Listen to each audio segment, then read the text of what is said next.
Hey folks, I did it. I have completed this whole lose weight with me series. If you saw my video last week, I hit my goal. I hit 155 pounds. You know, when I started this series, I was up at like 168 pounds. And if you know anything about my channel and who I am and weight loss and keto and what it all means to me, I used to weigh 320 pounds. And in 2 years on a ketogenic diet, I lost 170 of those pounds and I arrived to my goal weight of 150 pounds. Well, back in 2020, I started getting a little bit lazy and going out to eat more, picking up food. It was COVID times. I was in a new relationship and we were just eating out so much. And it took me about 6 months to realize it, but I had put on a good 10 pounds. And then I was kind of in denial about it.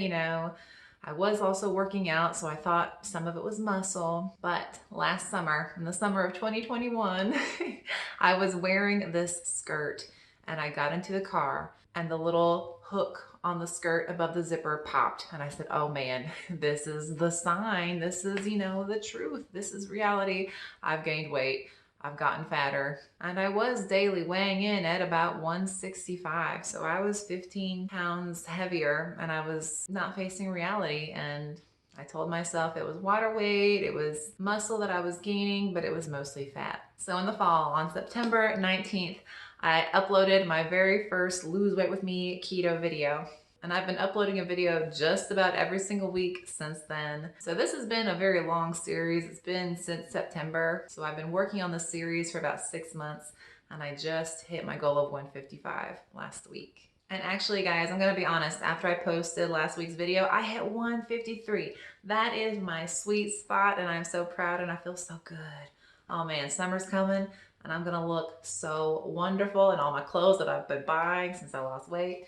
I'm excited. So in this video, we're going to summarize those past 6 months, what I learned, what I did wrong, what I did right. So whether you're losing weight for the first time or you're re-losing weight that you've gained back, I think this video is useful for everybody. Like I said, I used to weigh a lot more than I do now. And I think that the points in this video would have helped very overweight Allie back in the day too. And this video will be divided into 3 different parts. So the first part of this video is deciding to lose weight, facing reality, and managing your expectations when it comes to weight loss. So the very first thing that you have to do when you realize that you are at a weight that you are not happy with is you have to sit down with yourself. You have to face yourself. You maybe even look in a mirror and you have to focus on the reality of the fact that you have gained weight or you do not like the weight that you're at. Okay, whether you've hit your goal and then you gain some weight back or you are just starting weight loss for the first time ever, you've got to sit down and recognize the fact that you are heavier than you want to be. And that is caused by the fact that you have been eating more than you need to eat. You have been over consuming. You can call it calories in, calories out. You can call it too much energy consumption. Whatever you want to call it, you have been consuming too much food. Even if it was healthy food, if you were binge eating on vegetables and meats and things like that, and it's not all cake and it's not all candy, you are still overeating. So it may not seem like you've been overeating, but the results are there. The truth is there on your body. If you have excess fat, you have been eating in excess. The scale is not broken, and trust me, I had to use the man's scale in his bathroom to assure myself that it wasn't just my scale. Even though I had gone through the process of losing those 170 pounds, when I regained this weight in the past couple years, I had that thought pop into my head. I was like, maybe my scale's broken. Even though I knew deep down, I didn't want to face the reality. So no, the scale is not broken. No, you did not shrink all of your clothes. Yes, an 8-ounce can of roasted pecans are 1,600 calories. And if you're eating at a calorie deficit to lose weight, that's probably more than your entire day's worth of calories gone in an 8-ounce can of pecans. I had to throw that one in there because pecans are one of my downfalls. I love roasted pecans. No, life isn't fair. Your friend Bethany Ann can go out and Instagram her brunch every day and she's eating, powdered sugared waffles and she's drinking mimosas every day and she hasn't gained weight at all and she doesn't complain about her weight. But guess what? That's Bethany Ann's reality. Your reality is that you can't do that because it will cause you to gain weight. Life's not fair. I know it sucks and I'm sorry, but it's true. So I talk about keto, but these are just kind of general weight loss tips. But if you start that first week really strong, you are going to see a whoosh of water weight come off. It could be anywhere from 5 to 10 pounds. So keep in mind that that's mostly water weight. You know, it's not all fat loss, but do use it to motivate you. Let that be a signal that you're doing something different and that it's working, because it will continue to work. It just might slow down a bit. You're not going to lose 5 to 10 pounds of fat every week. You might bump it down to a pound or two every week, but the fat will go a lot more quickly if you have more fat to lose. So if you're 300 pounds and you have lots of weight to lose, yeah, the first 100 pounds are gonna go very, very quickly. If you have 10 to 20 pounds to lose, they're gonna go a lot more slowly. So just something to keep in mind as well. When it comes to weight loss, you have to be a responsible adult. You have to have the willpower, the motivation, and the responsibility to sit down and make rules that you are going to follow. You have to ask yourself, am I responsible enough to follow my own rules? And the true answer has to be yes, or else nothing is gonna work. If you cannot consistently follow your own rules, you will not make it to your weight loss goal. You might lose some weight in the beginning and then you might fall off the wagon, and then you try and restart and then you fall off the wagon. So you have to find rules that you will follow consistently, sustainably, to make it to your goal. Which means that you need to know yourself enough and you need to be honest enough with yourself to create rules that will fit in with your lifestyle and that will be sustainable. I'll go over my own rules in part 2, but just remember that your rules are for you and my rules are for me. We can share some rules, but not everybody's rules are going to fit for everybody else. You need to keep in mind that nobody else matters. If weight loss is your priority, that needs to be the priority over other people, basically. Now, I'm not saying you can't tell people you love them. Listen, you are your priority. Your weight loss, your health, the way you think about yourself, your self-image, those have to be a priority. So what I'm saying is don't be afraid to disappoint people. You know, I love my family, but they like to go out to eat a lot. That's why I was a fat kid. So if on a Sunday I'm not allowed to go out to eat, that's one of my personal rules, I would have to say, sorry guys, you know, I'm watching my weight right now. I can't go out with you. So you have to make yourself a priority.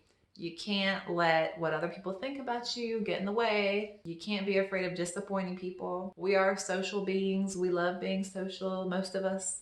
I enjoy spending time with family and friends, but if that's gonna hinder my goals, then I have to make my goals the priority. Keep in mind that sustainability in the long term means that you probably won't be restrictive 100% of the time. It's just not possible. You know, we're people, we wanna enjoy life as well. It's not all about, you know, just being 100% strict on everything, right? That's probably never gonna happen. You know, things come up, the holidays, Valentine's, birthdays, all those fun times that we like to celebrate and indulge a little bit. I would recommend, you know, having a little treat, not a cheat, but a treat about once a week. And so that's what I did. You know, the man and I went out to our date nights once a week. That was usually on a Saturday. It was enough of a treat to keep me going, to make it sustainable, to have a little bit of fun, something to look forward to. And then we did add in like the random holidays that came up, like Valentine's Day or birthdays, and we fit those in. But I consistently treated myself only once a week. And remember, it's a treat, not a cheat. So a treat when you're losing weight is basically maintenance. So think 2,000 calories for a treat meal rather than 4,000 or 5,000 calories for a cheat meal. If you're consistently eating on a weekly basis a cheat meal where you just go overboard and you're eating 4,000 to 5,000 calories of whatever you want, you're not gonna lose weight. You'll lose weight with the treat. You will not lose weight with the cheat. So if you watched my whole series starting from September to December, I didn't do too well. And then I kind of restarted in January. So the second half of this series starting in January went way better. And we'll talk about why. Part 2, January to March, my rules and what I did right. My first rule is that I was very calorie conscious. I am a tall woman. I am 5'11". I ate 1,150 to 1,200 calories a day, Sunday to Thursday. It sounds very restrictive, but in practice, it didn't feel very restrictive because I was eating the right foods. So for lunch, I would have 8 ounces of ground turkey. I would season it well. I loved the way it tasted. And for dinner, I would do my bunless burgers. So I would eat 8 ounces of lean 93% ground beef. I would season those well. I'd throw them in the broiler. They would cook for 12 minutes, and then I'd make a huge side salad that I loved. I love my kale side salad. And I would top that with lots of ranch dressing or some other type of dressing. And then I'd top my burgers with a hint of Thousand Island just to add some more flavor, keep it sustainable, keep it enjoyable enough. And then for dinner, I'd have a cup of coffee with 3 squares of Lindt 90% dark chocolate. And that would stay below my 1200 calorie limit and my 20 grams of carbs. That was my day, and I had enough tiny indulgences in my chocolate and in the Thousand Island dressing and my spices and my seasonings that I did not feel deprived. So even though it sounds very restrictive to eat 1200 calories a day, it's very doable. And I'm not a doctor, but I just, from my own experiences, I know what I had to do, so I just share those. I also was very strict with carbs when I restarted this series in January because if I had both my calorie limit and my carb limit. Well, if I was being lazy over here, I was eating more calories when I wasn't hungry. But if I stuck to my carbs and, I couldn't eat any more dark chocolate because I had no more carbs left, I wasn't gonna go make more burger meat. So I stayed below my calorie deficit as well, a little bit better. So focusing both on calories and carbs, them having equal importance is gonna help you on a ketogenic weight loss diet. I had to cut alcohol back to just Friday nights and Saturday nights. I was substituting food calories and carbs for alcohol calories and carbs, and I did not do any keto baking. I've never been a big fan of keto baking. I don't even make keto cooking videos for desserts anymore because they throw me off. All these keto baked sweet treats, using the artificial sweeteners and like these high fat ingredients like cream cheese and cream and other things that we use to make keto baked goods. They throw me off, they tempt me, I overeat in carbs and calories when I make them, so I do not make any keto sweet treats. I'm somebody who believes that if a food has trace amounts of sugars like 90% dark chocolate, that's a better choice for me personally because I'm not gonna binge on the 90% dark chocolate. And even if I do, it's not gonna be that bad.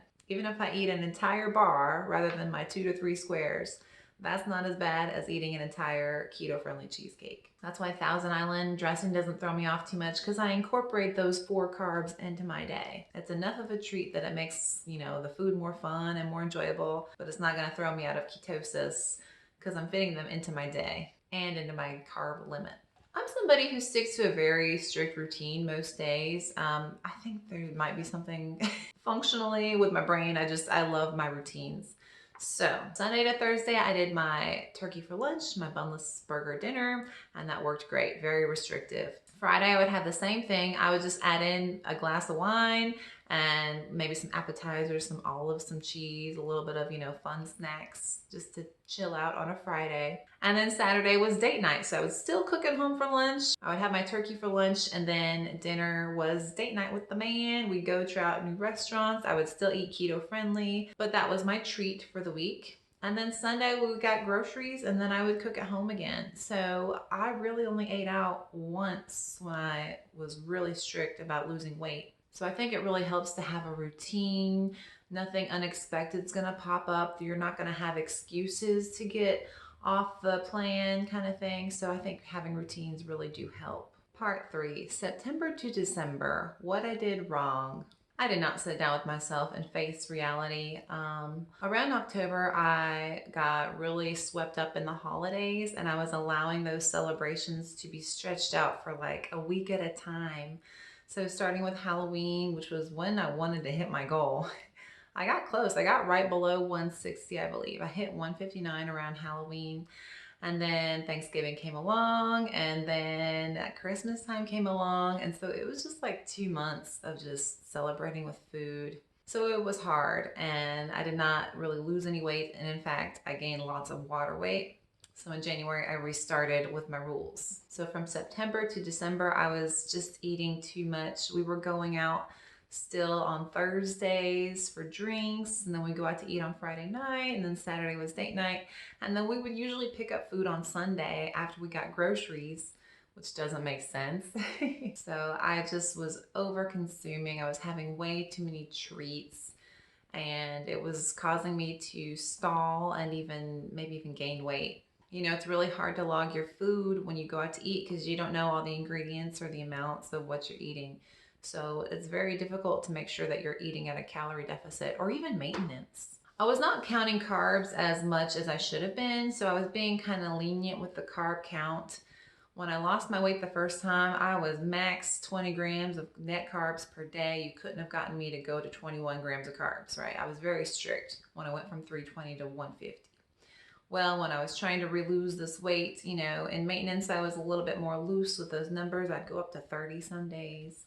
But I think that, being very strict in carbs is important because it makes you eat less overall because you're not going to go for those slightly carbier foods for a little snack. If you hit your carb limit, there's no room. So it's kind of tackling calories as well. I was intermittent fasting, and I've used intermittent fasting for years in maintenance, and it worked fine. I know that lots of people use intermittent fasting while they're losing weight, and if that works for them, awesome. But for some reason, for me, this past go, trying to lose weight back in September through December, intermittent fasting was not working for me. I felt very hungry around lunchtime, and then I would come home and I'd have a snack and a glass of wine, and that like subsided me till dinner, and then I'd have a big dinner. And so I just didn't feel good. I didn't enjoy that at all. And so it was unsustainable. I was drinking wine Sunday to Sunday. I'd have 2 glasses Monday to Thursday, and then I'd go out on the weekends and I'd imbibe a lot more. So I was drinking way too many calories and carbs and wine. I was sacrificing more satisfying things like real food for the alcohol. And now that I've cut out the wine to just Friday and Saturday, I just feel better overall. And I get to eat more food, which is nice. So those are my experiences for the past 6 months, all summed up in one video. All the things I've learned, the hard lessons I've had to, learn, sit down with myself and face reality, tips I've learned. I've kind of had to relearn how to lose weight on keto because I had been in maintenance since 2017. So going forward, what are my plans? I'm going to keep going. Like I said, I hit 153, and that is my sweet spot. I love 153. When I bought all my clothes after losing weight, I was right around 150, 153, and everything fits nice. So I'm very excited. I need to, adapt my maintenance because I was getting very lazy back in 2020 and 2021. So I still want to eat out less. I was eating out way too much. I even made a video back in 2020 about eating out for an entire week, the week before work started. And so I just got so used to picking up food and not counting and eating lazy keto, and I just packed on the pounds. So I'm gonna try and stick to eating out to once a week, and then, if not feeling guilty if there's like a birthday or a holiday, but stick to 1 day a week. That's really all I need to feel satisfied, I think. And yes, I'm going to continue to limit my alcohol consumption to just Fridays and Saturdays. I'm still going to enjoy it on the weekends, socially, but not every day. And I have a new personal limit weight-wise. So if my sweet spot is 153, then I really shouldn't be gaining more than 5 pounds of water weight. If I go out to eat here, have a little treat meal here, and maybe bump up for a few days. Once I hit 158, I know that, whoop, I need to bring it back down again and focus on my diet so that I don't have to sit at 169 and freak out about hitting 170 and being sad about how much weight I've gained. Well, folks, that's about it for today. I hope that you guys enjoyed the video. I hope that you enjoyed this series. It was interesting filming every aspect of my life for 6 months, everything I ate, all the activities I did, all of our date nights and holidays and birthdays. It was interesting. I did get used to the vlog format. So now I actually do have to plan out videos like this one. Got lots of notes, But I'm looking forward to, creating more informational videos, sit down and analyzation videos and talk with you videos. Of course, I will add in a few vlogs and what I eat in a week here or there. Those can be fun to do, especially if there's like a new, meal plan that I really am enjoying. But I'll tell you what, I think because I was so restrictive from January to March, I ate those boneless burgers and that turkey and I loved it. And it was because I was actually hungry. Not that I was starving, but that's kind of my metric for seeing if I'm really hungry. If you're hungry, you're gonna eat something. If you're not very hungry, you're gonna choose the best tasting thing. So that's kind of my personal philosophy when it comes to continuing eating the same thing week after week. I'll eat the same thing almost for a month sometimes. And I ate boneless burgers for 9 weeks. So I don't know, that's just kind of my theory about how to gauge how hungry I really am. Is this just a craving or am I actually hungry? If you are trying to lose weight with or without keto, I have so many videos if you check out my channel. I have an entire Keto 101 playlist if you'd like to check that out. Lots of informational videos for those who follow keto or for those who just want some general weight loss advice, tips and tricks and hacks and all those things. So I truly wish the best for you in your weight loss journey, and I will see you guys next time. If you enjoyed the video, don't forget to like and subscribe. That would help me out so much. And if you'd like to follow me on social media, I will link all of that down below. Again, thank you guys so much for watching. My name's Allie. Have a good one. Bye.